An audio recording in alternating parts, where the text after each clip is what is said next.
పెద్దలు కేసీఆర్ గారి నాయకత్వంలో జిల్లాని ముందుకు తీసుకొని పోయిన మాజీ మంత్రివర్యులు ఖమ్మం మాజీ శాసనసభ్యులు సోదరులు పువ్వాడ అజయ్ గారు, గౌరవనీయులైన మరొక మాజీ మంత్రివర్యులు సోదరి మరి రాష్ట్రంలోని గిరిజనుల సంక్షేమం కోసం అనుక్షణం పరితపించిన ఆడబిడ్డ గౌరవనీయులు మాజీ మంత్రివర్యులు శ్రీమతి సత్యవతి రాథోడ్ గారు, గౌరవ రాజ్యసభ సభ్యులు మీ అందరికీ సుపరిచితులు పెద్దలు వద్దిరాజు రవిచంద్ర గారు, గౌరవనీయులైన సీనియర్ మాజీ శాసనసభ్యులు సీనియర్ నాయకులు ఖమ్మం జిల్లాలో అందరికీ సుపరిచితులు అన్న సత్తుపల్లి మాజీ శాసనసభ్యులు సండ్ర వెంకటవీరయ్య గారు, గౌరవనీయులు మాజీ శాసనసభ్యులు పెద్దలు కొండపాల కోటేశ్వరరావు గారు, ఖమ్మం జిల్లా పరిషత్కి మొన్నటిదాకా చైర్మన్ గా వ్యవహరించిన పెద్దలు అన్నగారు కమల్ రాజ్ గారు, మరొక మాజీ శాసనసభ్యులు అన్న తాటి వెంకటేశ్వర్లు గారు, గౌరవనీయులు ఖమ్మం జిల్లా వైరా నుంచి గతంలో ప్రాతినిధ్యం వహించిన మాజీ శాసనసభ్యురాలు సోదరి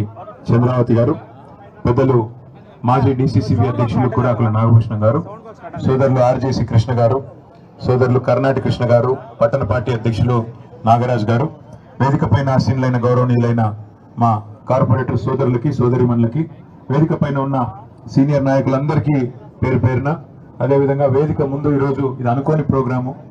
అజయ్ గారు ఏదో ఇక్కడ హెలికాప్టర్ దించుతున్నా అని చెప్పారు కానీ ఇంతమంది వస్తారని చెప్పలేదు. మరి అనుకోని ప్రోగ్రాం కూడా ఇంతమంది మా సోదరులందరూ ఉత్సాహంగా ఎక్కేసినందుకు మా ఆడబిడ్డలు కూడా ఈ తోపులాటలో కూడా ఇంత ఉత్సాహంగా వచ్చినందుకు మీకు కూడా ప్రత్యేకంగా ధన్యవాదాలు. మా మీడియా మిత్రులకు కూడా ప్రత్యేకంగా ధన్యవాదాలు. ఇవాళ మనకి సరిగ్గా తెలంగాణ ప్రజలు 2 దఫాలుగా మనకు అవకాశం ఇచ్చినారు. పెద్దలు కేసీఆర్ గారి నాయకత్వంలో కొత్త రాష్ట్రంగా ఏర్పడ్డ తెలంగాణ ఒకవైపు బుడి అడుగులు వేస్తూనే మరొక వైపు ఒక పటిష్టమైన పునాది కొత్త రాష్ట్రానికి వేయాలనే ఉద్దేశంతో చాలా నిర్మాణాత్మకంగా ప్రణాళికాబద్ధంగా 10 సంవత్సరాలు మనం పనిచేసిన విషయం రాష్ట్రంలోని అందరికీ తెలుసు. అది వ్యవసాయం కావచ్చు, సాగునీటి రంగం కావచ్చు, పట్టణాభివృద్ధి కావచ్చు, పల్లె ప్రగతి కావచ్చు, విద్య కావచ్చు, వైద్యం కావచ్చు, గిరిజన సంక్షేమం కావచ్చు, దళితుల సంక్షేమం కావచ్చు, బలహీన వర్గాలకు పెద్దపీట వేయడం కావచ్చు. మీరు ఏ రంగమైనా తీసుకోండి, ప్రతి రంగంలో మైనారిటీలు, మహిళలు, ఏ రంగమైనా తీసుకోండి. 10 ఏళ్లలో తెలంగాణ అనేది భారతదేశానికి ఆదర్శంగా ఏదైతే తెలంగాణ ఈరోజు పాటిస్తుందో దేశం తెల్లారి దాన్ని అనుసరిస్తుందనే పద్ధతుల్లో చాలా పకడ్బందీగా మనం పనిచేయడం జరిగింది. అందుకే 2014లో కేవలం 63 సీట్లు సాధించిన టీఆర్ఎస్ పార్టీ 18 కాడికి వచ్చేసరికి 88 సీట్లు, మనం 25 సీట్లు ఎక్కువ గెలుచుకునే విధంగా ప్రజలు ఆశీర్వదించడం జరిగింది. అయితే 2023 కాడికి వచ్చేసరికి మరి కొంత ప్రజలకు కూడా ఒక సామెత ఉంటుంది కదా తెలుగులో, కొత్తకు వింత పాతకు రోత అని. అట్లే 10 ఏళ్ళు మనల్ని చూసి కొద్దిగా బోరు కొట్టినట్టుంది. అట్లే అవతల వైపు నుంచి కూడా హామీలు ఏవైతే గుప్పించారో 1, 2 కాదు, రైతులకి నోటికొచ్చినట్టు రాహుల్ గాంధీ గారిని పిలిచి వరంగల్కి పిలిచి రైతు డిక్లరేషన్ పేరిట 2 లక్షల రుణమాఫీ అని, 10,000 కేసీఆర్ గారు ఇస్తే మేము 15,000 ఇస్తామని, 2 పంటలకే కేసీఆర్ రైతు బంధు ఇస్తున్నాడు మేము 3 పంటలకు ఇస్తామని, అట్లాగే బోనస్ ఇస్తామని బోగస్ మాటలు, అట్లాగే మీకు అన్నింటికి అన్ని పంటలకు మద్దతు ధర, దాని మీద నుంచి 500 రూపాయల బోనస్ అని బోగస్ మాటలు చెప్పి రైతులను మోసం చేసినారు.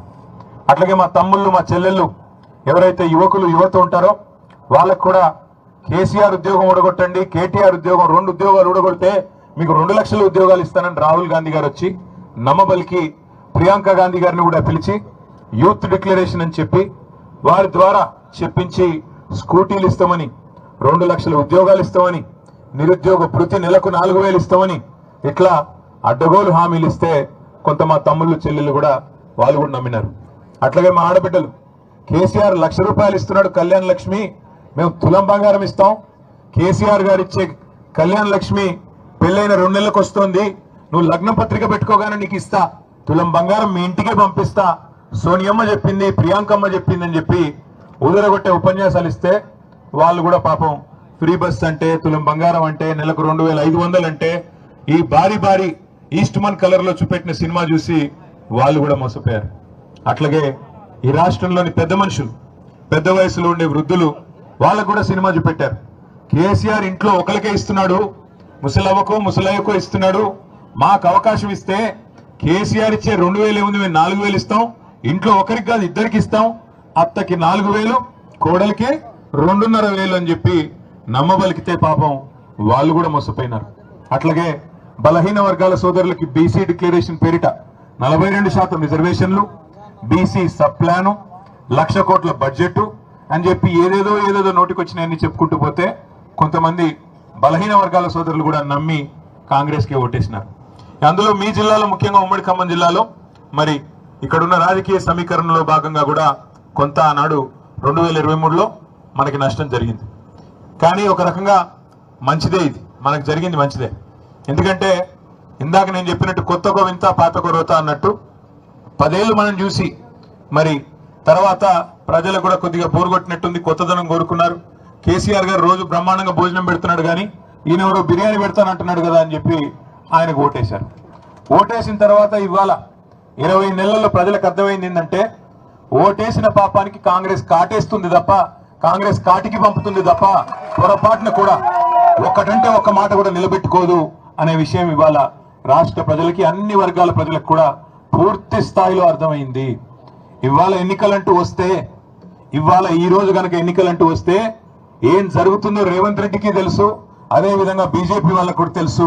కేసీఆర్ గారు 100 సీట్లతో ఏకపక్షంగా ఈ రోజు అధికారంలోకి వస్తారని ప్రతి ఒక్కరికి కూడా తెలుసు, ఇది వాస్తవం. కానీ మన రాజ్యాంగంలో డాక్టర్ బాబాసాహెబ్ అంబేద్కర్ గారు, భారతరత్న పెద్దలు, చాలా ముందు చూపు గల పెద్ద మనిషి, దార్శనికుడు, గొప్పవాడు, ప్రపంచ మేధావిగా ప్రఖ్యాతికెక్కిన డాక్టర్ బాబాసాహెబ్ కూడా ఇట్లాంటి దుర్మార్గులు, ఇంత అరాచకం చేసే వాళ్ళు ఉంటారని పాపం ఆయన ఊహించలేదు. ఎందుకంటే మాట ఇచ్చి 100 రోజుల్లో 6 గ్యారంటీలు అని చెప్పి మరి ఆ గ్యారంటీలన్నింటినీ పొందబెడతారని చెప్పి పాపం ఆయన కూడా పెద్ద మనిషి, ఇంత నీచమైన రాజకీయం ఉంటుందని చెప్పి ఆయన కూడా ఊహించలేదు. అందుకే రాజ్యాంగంలో రీకాల్ వ్యవస్థ పెట్టలేదు. కొన్ని దేశాల్లో ఉంది. రీకాల్ అంటే ఏంటి? ఇచ్చిన మాట కనుక నిలబెట్టుకోకపోతే తిరిగి అధికారం లాక్కునే అధికారం ప్రజలకే ఇచ్చేదే రీకాల్. అది పాపం రాజ్యాంగ నిర్మాత అంబేద్కర్ గారు కూడా ఇట్లాంటి దుర్మార్గులు ఉంటారని ఊహించలేదు కాబట్టి పెట్టలేదు. కాబట్టి మనకు మరొక 3 ఏళ్లు ఎదురు చూడక తప్పదు. ప్రజలకు కూడా మరొక 3 ఏళ్లు, మరి ఒక్క తప్పు ఓటు వేసినందుకు 5 ఏళ్లు శిక్ష పడుతుంది అనేది అర్థం కావడానికి కూడా మరి ఈరోజు వారికి కూడా సమయం ఆసన్నమైంది. కానీ ఒక రకంగా మంచిదే. ఎందుకంటే ఎప్పుడైనా సరే జీవితంలో నార్మల్గా ప్రతిరోజు అన్ని సవ్యంగా సాగుతుంటే జీవితం విలువ అర్థం కాదు. ఎప్పుడు కూడా మనకి మన చుట్టూ ఉండే మనుషుల విలువ తెలవాలన్నా, లేదా ఒక నాయకుడు విలువ తెలవాలన్నా, ఇంకోవైపు ఒక ప్రతినాయకుడు ఉంటేనే దాని విలువ అర్థం అవుతుంది. ఈరోజు అదే జరుగుతూ ఉంది తెలంగాణలో. ఎందుకంటే గుర్రం విలువ తెలవాలంటే అప్పుడప్పుడు గాడిదని కూడా చూడాలి కదా.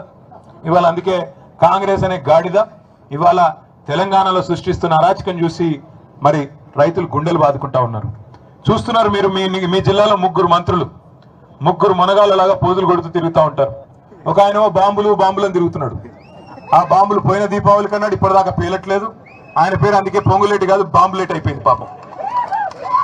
ఇంకా 2 మంత్రులు ఉన్నారు. ఒక ఆయన బిజీగా కమిషన్లలో బిజీగా ఉన్నాడు, ఇంకొక ఆయన వ్యవసాయ మంత్రిగా. మరి ఆయన ఏం చెప్తున్నారో, రైతులందరూ ఇవాళ ఎరువుల దుకాణాల ముందు లైన్లలో చెప్పులు పెడుతుంటే మళ్ళీ ఆనాటి రోజులు వచ్చాయని పాటలు పాడుకునే దుస్థితి వస్తే మరి ఆయన ఏం చేస్తున్నాడో నాకైతే తెలియదు.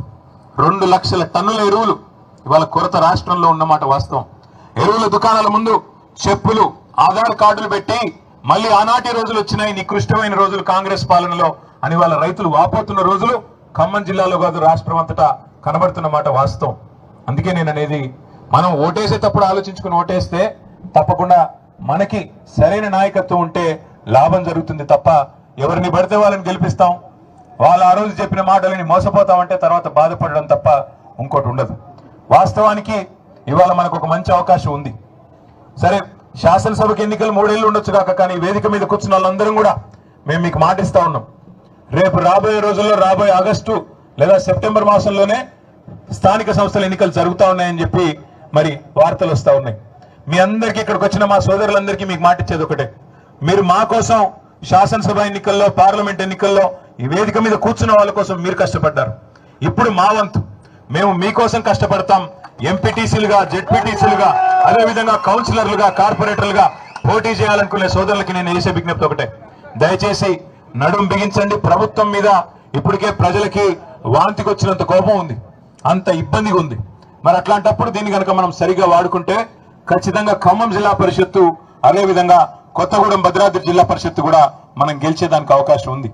అట్లాగే మున్సిపాలిటీలు కానీ మండలాలు కానీ మీరు యువకులు ముఖ్యంగా ముందుకొచ్చి కాంగ్రెస్ ను చీల్చి చెండాడి వాళ్ళు చేసిన మోసాన్ని కనుక ప్రజలకు సవ్యంగా విడమర్చి చెప్పగలిగితే అద్భుతమైన ఫలితాలు సాధించే అవకాశం మన ముందే ఉంది.